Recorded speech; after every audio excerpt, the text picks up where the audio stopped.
big movement that's going across the country now is the Audit the Fed bill that was introduced by Ron Paul in the House, has over 75% now, and over 25% in the Senate. Do you think that this Audit the Federal Reserve bill will make it through the powers that be, or will it be watered down? Well, that's a fascinating question. I'm not really competent to ask, to answer what Congress is capable of or Hmm. not. But I get the feeling that this bill is scaring the heck out of the Federal Reserve. There was that old dictum by Lord Acton that power tends to corrupt and absolute power corrupts absolutely. And this is an agency that has had absolute power for many decades, with virtually no oversight over really what it's doing. And so along comes Ron Paul and says, let's see what they're doing. All we want is an audit. Let's just audit.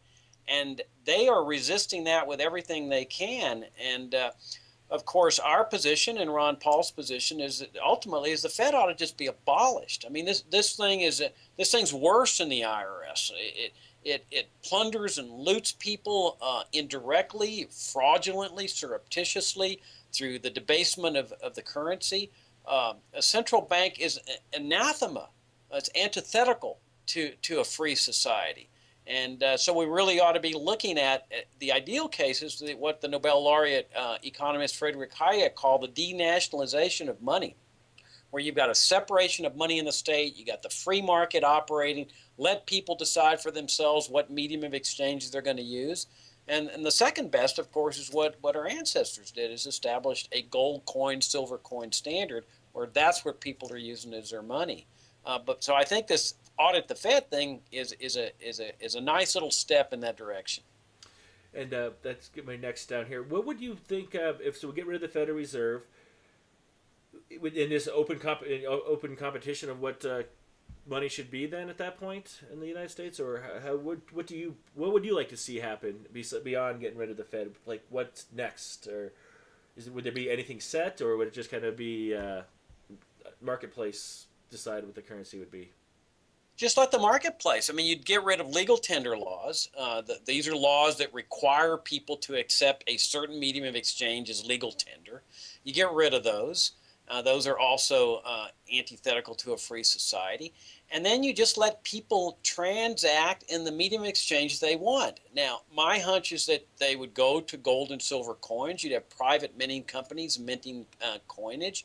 Um, but you don't know. You don't know what the market will produce in terms of what is the best, most efficient medium of exchange. You may have competing currencies and so forth. But we know instinctively and from history and real world stuff that the free market produces the best of everything. Well, why not a free market in money in the medium of exchange? And so that's where we come out here at the Future of Freedom Foundation.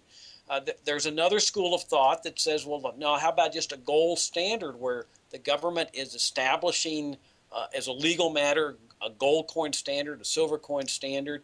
Um, we don't think that's ideal because market conditions are changing all the time, as we learned in history, as to what the exchange rate between gold and silver is. And so, under our system, a free market system, those changes would be manifested immediately as the market conditions are changing. That's a big disadvantage with a government established gold standard. I guess it's one other, just a different set. And like some of the people here, some of the other hosts and other shows here on BoldVoices.tv have been talking about, hey, maybe beyond gold, maybe there's a new kind of digital electronic money that might come out there that would be replace it somehow, or credibility or creds or something of that nature. So until we try, we're not going to really know, because who knows the future? Everyone always thinks they do, but if you look back, most of the time, people have the wrong idea of what could happen. Well, if you go back to, let's say, 1950, and you look at those surveys where they asked people, what do you think the U.S. will look like 50 years from now? None of them predicted the things that we now have, like computers and the internet and so forth. And so your point is a very valid one. The market brings into existence things that nobody even thinks about. So if I'm asked, well, what's the ideal money? What would be used? There's no way for me to predict that, because the market brings into existence, that's the beauty of it. It brings into existence oftentimes things that no one could even imagine. Yeah, and here's a couple other things too that people. I'm going to look at the chat room over here. Some people are about the gold issue. Why maybe people are looking for new issues. So some people. What about the fact of the gold being hoarded by certain people out there? And is that a problem with that you were if you're going to gold coins? Have you looked into that issue? Who has the gold right now, or in the world too? Well, yeah, but it doesn't really matter.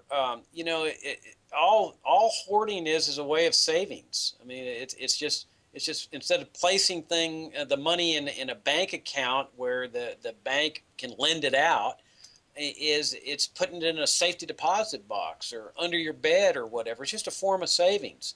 It doesn't affect anything one iota. Now, you'd ask what other steps. Well, we'd get the government totally out of the banking business. I mean, let a free banking system reign. You put your money in a bank that fails. It's no different from investing in a bad stock in the market. You take your chances. And in a free banking system, you would do research. You'd figure out which banks are the safest, and you put your money there. But there's no guarantees. No FDIC, right? No FDIC at all. And then if you really wanted to play it safe, you could put it in a safety deposit box or a warehouse. But of course, even that's not safe because you don't ever know who might be able to break into this thing. I mean, life is insecure. But as soon as we start turning to government to take care of us and watch over us and be our little daddy and so forth, that's when we lose our freedom. And that's essentially what's been happening over a period of many decades with the Federal Reserve and the IRS and the welfare state and the FDIC and all the rest of this junk. So yeah, that would be a nice style out there, and maybe we can be part of it out there. But going back to the gold here, this is another issue. Do you follow the gold market? And how about I guess people are in the chat room are mentioning that the paper money is corrupted, the paper gold market out there. Is that regulated right now, or how would that be? I guess that I don't know how that quite works. Do you have anything to say about the prices being manipulated of gold in the paper market or yourself? Yeah, I guess they're referring to the ETF funds where people are not buying the physical gold itself, but are buying into the funds that are buying the gold. And I'm not really competent to say, what people should invest in or not. It's way beyond my expertise. I probably should refrain from. Well, that's not a problem on that side too. I don't know much about it. I just know a little bit about it as well. So thought I would check that out. So we got the money issue coming on out here.